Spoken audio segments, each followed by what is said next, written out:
Sa ibang balita, ipinisinta ni Pangulong Noynoy Aquino ang mahigit 300 billion pesos flood control master plan para sa buong Metro Manila at mga karating lalawigan.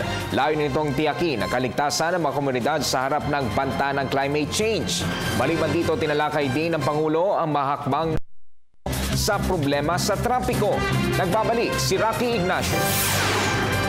Tiniyak ni Pangulo Aquino ang pagkilos ng pamahalaan para tugunan ang problema sa baha o trapiko sa kanyang pagsasalita sa inaugurasyon ng mahigit 600 milyong pisong Senator Neptali Gonzales Academy Hall sa Rizal Technological University sa Mandaluyong City. Humingi ng pangunawa at pasensya ang Pangulo sa publiko dahil sa bapang nararanasang baha at trapiko habang ipinatutupad ang mga programa.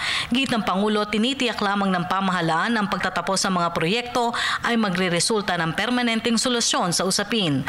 Aminin ko po, lahat ng problema gusto natin tugunan at kung pwede, nagawa na sana natin ito kahapon pa. Pero may mga limitasyon sa kung ano ang maaari natin gawin at hindi naman pwedeng agad-agad ang pagpapatupad sa isang hakbang. Nagsisikap nga tayong tugunan ang lahat ng kayang tugunan at ang panawagan ko po, dagan ang pag-unawa at pasensya. Sa inyo namang pakikiambag, masisiguro nating sabay-sabay tayong uunlad. Ipiniresenta sa Pangulo ni DPWH Secretary Rogelio Singson ang mahigit 300 bilyong pisong flood control master plan para sa mahigit 400 hektarya na lugar sa Metro Manila, Rizal, Laguna, kasama ang Laguna Lake at Bulacan. Ayon sa Pangulo, nakatuon ang mga programa sa Build Back Better para sa may 20 milyong apektado kung saan prioridad ang kaligtasan ng komunidad at pagkakaroon ng epektibong warning system, dulot na rin sa banta ng climate change. Sa flooding para pinakasimple natin maintindihan, galing sa Sierra Madre, bubuhos sa iba't ibang mga ilog, ibang tributary, ibang creek. Noong undoy po, times 3 ang volume na dumaloy kesa sa kaya nung dadaanan. Yung tubig ko kailangan may puntahan. Ngayon po, dito, pag nakita natin, yung daming drainage, maayos yan. Marami pong gusali at iba-iba pang infrastruktura na may drainage nga. Pero ang susi doon, itapon sa pinakamalapit na body of water. Na wala naman nagkukwenta kung ilan ba capacity ng body of water na yan. Sa buong NCR po, Maynila lang at bahagi ng Makati ang meron tinatawag na sewerage and septage system. Siyempre po, kailangan magkaroon ng isang buong plano na ginawa na nila, i-implement lang natin na meron talagang lohika yung paglalagay nitong ating mga sistemang to. Mahaba akong proseso dahil buong National Capital Region at may mga karating pa probinsya na kailangan natin aseksuin para ganap ang solusyon. Pero lahat po na solusyon yan. Pati yung paghahanap ng pondo para dyan, magawa natin lahat. Pagdating naman ng oras, baka na makaliwat ka ng paghahabla para makuha yung right of way. Pakikisama natin hanggang hindi lang tayo maperwisyo.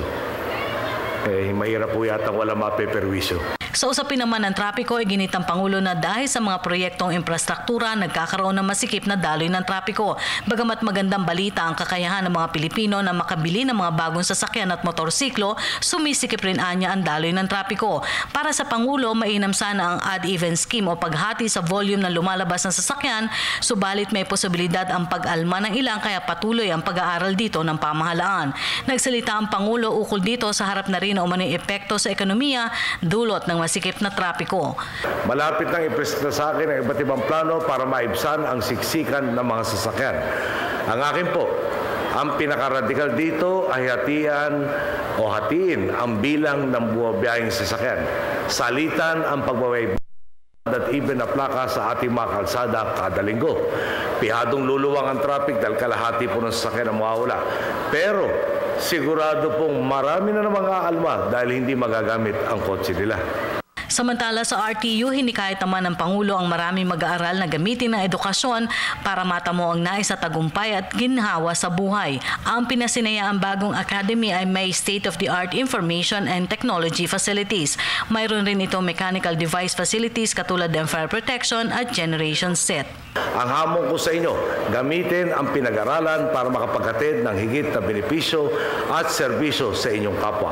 Sa inyong pagtulong, asahan naman ninyong titindig sa mas mataas na lunsaran ang mga binigyang lakas ninyo. At sa ganung paraan, matitiyak ninyong maabot nila ang mas matatayog na pangarap para sa ating bansa.